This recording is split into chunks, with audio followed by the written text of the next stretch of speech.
Welcome to part 3 of our video series about the real Jesus. This exposition is from the Bible Revelations of the late teacher Erano Martin Evangelista from the website www.name.ph. In our previous video, we learned that Jesus' true mission was mentioned by God in 2 Samuel 7 verses 12 to 14. In the said verses, God told David that he will raise up his descendant, David's own flesh and blood. God told David that the task of his descendant is to build a house for his holy name. If successful, David's descendant will be called a son of God even though he was just a man. If he fails and commits wrong, he will be punished by the floggings inflicted by men. Solomon was the first choice to build the house for the name of God. Though he was successful in building the temple, he was not able to fully accomplish the task of making the Jews know the name of God because he built other temples for the gods of his wives. God's punishment to Solomon is that his kingdom will be taken from his son after he dies. God did not allow him to be punished by men as stated in the prophecy because God loved his father David. When King Solomon failed, God chose another from the line of David, and the sign to identify the next chosen one is that he will be born out of wedlock as mentioned by the prophet Isaiah in Isaiah 7 verses 13 to 15. We already learned how it came into fulfillment through the birth of Jesus.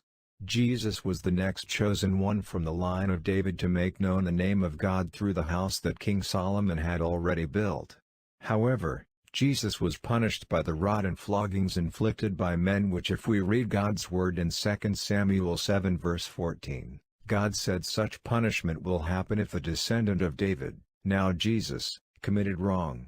We will now learn what were the wrongdoings he committed. May the viewers be reminded that this is not about discrediting Jesus but rather revealing the real and true story regarding Jesus which the apostles of Jesus had hidden. The Bible passages we will be reading are from the New International Version. Let us begin with the question, what were the wrongs which Jesus had committed? Let us read in John 19 verse 7. The Jews insisted, "We have a law, and according to that law he must die, because he claimed to be the Son of God." John 19 verse 7. The wrongdoing which Jesus committed was he pretended to be a son of God instead of saying that he is only a son of man. His fellow Israelites or fellow Jews knew that he was a descendant of David, a son of man, not a son of God. How did Jesus falsely pretend to be a son of God? Let us begin our reading in Matthew 16 verse 13. When Jesus came to the region of Caesarea Philippi, he asked his disciples, "Who do people say the Son of Man is?" Matthew 16 verse 13. When Jesus was with his disciples, he asked them who the Son of Man is, or the Son of David as prophesied in 2 Samuel 7 verses 12 to 14. He was not asking who the Son of God is. At this stage, Jesus has not committed any iniquities yet. How was he answered by his disciples? Let us read Matthew 16 verse 14. They replied, "Some say John the Baptist, others say Elijah, and still others, Jeremiah or one of the prophets." Matthew 16 verse 14. In this passage, Jesus was expecting his disciples to say or declare that he was the Son of Man or the Son of David. But based on the answers given by his disciples, they did not really know him and what his work was that was prophesied. To continue in Matthew 16 verse 15. "But what about you?" he asked. "Who do you say I am?" Matthew 16 verse 15. Jesus now directly asks his disciples if they knew who he was. Let us read Matthew 16 verse 16. Simon Peter answered, "You are the Christ, the Son of the living God." Matthew 16 verse 16. It was Peter who answered that Jesus was the Son of God. All the teachings of the religions that Jesus is the Son of God obviously ignored the question that Jesus posed to his disciples, "Who do people say the Son of Man is?" The focus of the religion's teachings was on the answer given by Peter that Jesus was the Son of God. In reality, Peter's answer, "You are the Christ, the Son of the living God," was incorrect because Jesus was asking who the Son of Man or Son of David prophesied long ago is and not who is the Son of God. Let us keep in mind that God has made a condition in 2 Samuel 7 verse 14 regarding the descendant of David. In the said Bible verse, God said, "I will be his father, and he will be my son. When he does wrong, I will punish him with the rod of men, with floggings inflicted by men. Because of the conditions set by God, Jesus, as a son of David, should take caution in everything he says and should not be easily swayed or convinced by the words of the people around him, lest he commits wrong and be punished by the rod and floggings of men.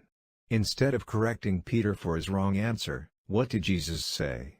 Let us read Matthew 16 verse 17. Jesus replied, "Blessed are you, Simon son of Jonah, for this was not revealed to you by man, but by my Father in heaven." Matthew 16 verse 17. We can read that instead of correcting Peter, Jesus was elated by his apostles' answer that he was the Son of God. Instead of rebuking Peter, he praised or blessed him for his answer, saying that this was not revealed to you by man, but by my Father in heaven. At the moment when he said those words, Jesus committed blasphemy. He was never actually a son of God but only a son of man or a descendant of David. Thus, Jesus started to claim that he was the Son of God because of what Peter had said. That was Jesus' first offense. What else did Jesus say? Let us read Matthew 16 verse 18. "And I tell you that you are Peter, and on this rock I will build my church, and the gates of Hades will not overcome it." Matthew 16 verse 18.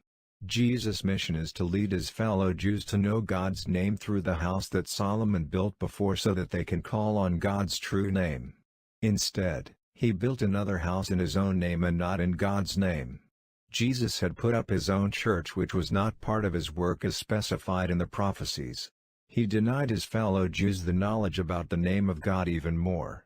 Sadly, this wrongdoing of Jesus was used as the foundation of the faith of the many religions. This was the second offense of Jesus. Since Peter flattered Jesus with his answer, how did Jesus reward Peter in return? Let us read Matthew 16 verse 19.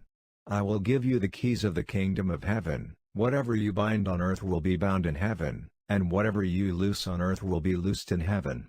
Matthew 16 verse 19.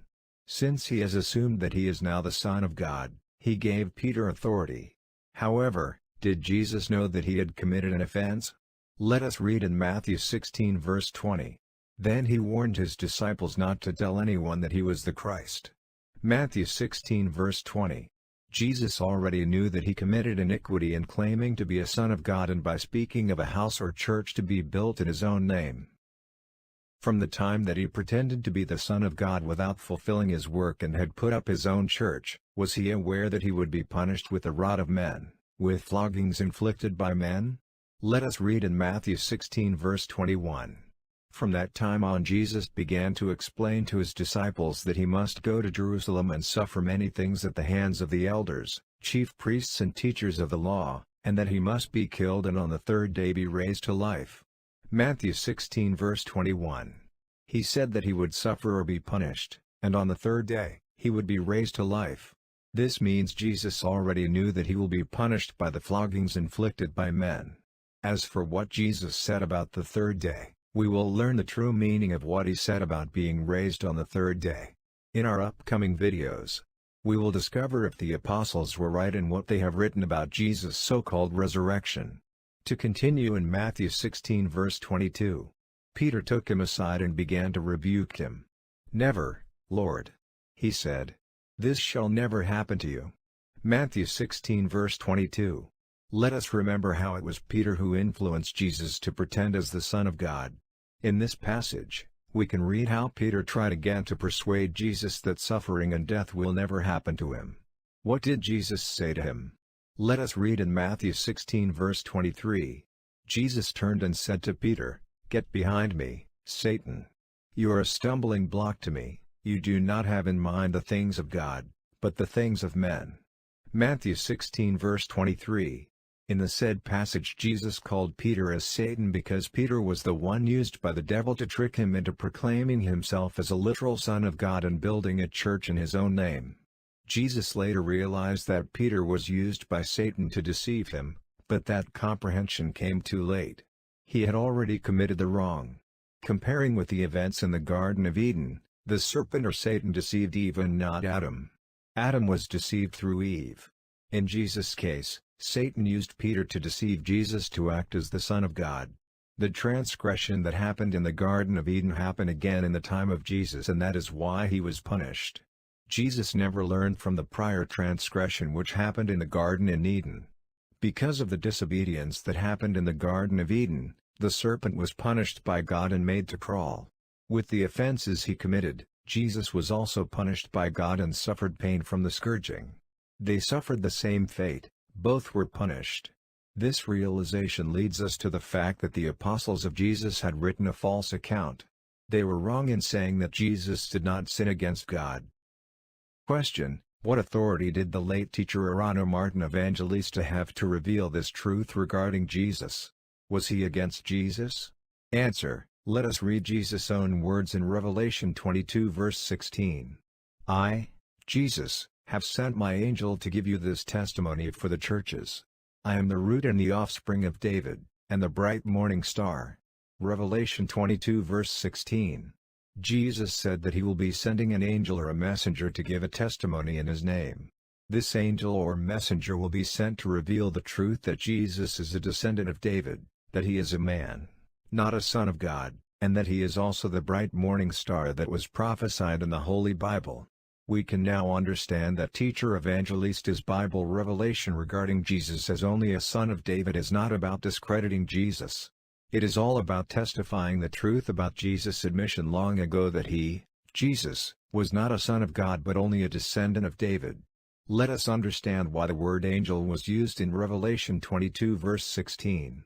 People were led to believe that when it says angel in the Bible, it generally speaks about a spiritual being, sometimes with wings. Is this true? Let us read Hosea 12 verse 4. He struggled with the angel and overcame him, he wept and begged for his favor. He found him at Bethel and talked with him there. Hosea 12 verse 4. In Hosea 12 verse 4 we can read that Jacob struggled with an angel of God. How does this angel look like? Let us read Genesis 32 verses 24 to 26. So Jacob was left alone, and a man wrestled with him till daybreak. When the man saw that he could not overpower him, he touched the socket of Jacob's hip so that his hip was wrenched as he wrestled with the man. Then the man said, "Let me go, for it is daybreak." But Jacob replied, "I will not let you go unless you bless me." Genesis 32 verses 24 to 26. It is clear that the man, not a being with wings, whom Jacob wrestled with was an angel. Therefore, the term angel in Revelation 22:16 do not necessarily mean a spiritual being but a man sent by God to proclaim his message. Thus, Revelation 22:16 speaks of a man, who was mentioned before by Jesus while he was still alive, whom God will send to testify or reveal the truth about who he, Jesus, really is, why he was sent by God, that he is just a root and offspring of David, or a descendant of David, which will lead us into the realization that he is the despised bright morning star spoken in one of the prophecies in the Old Testament. We may now understand that there is only one man, and not all the people, who was given the authority by God to explain Jesus' true nature and mission. Question: what did Jesus mean when he admitted he was also the bright morning star as written in Revelation 22:16? We will learn the late Teacher Evangelista's Bible revelation about how Jesus is the bright morning star in part 4 of our video series. Let us now know God's true name, his true teachings, and the real identity of Jesus in the Bible, by visiting the website www.thname.ph. The website does not promote a new religion or faith, but only to share God's true message. Thank you for watching.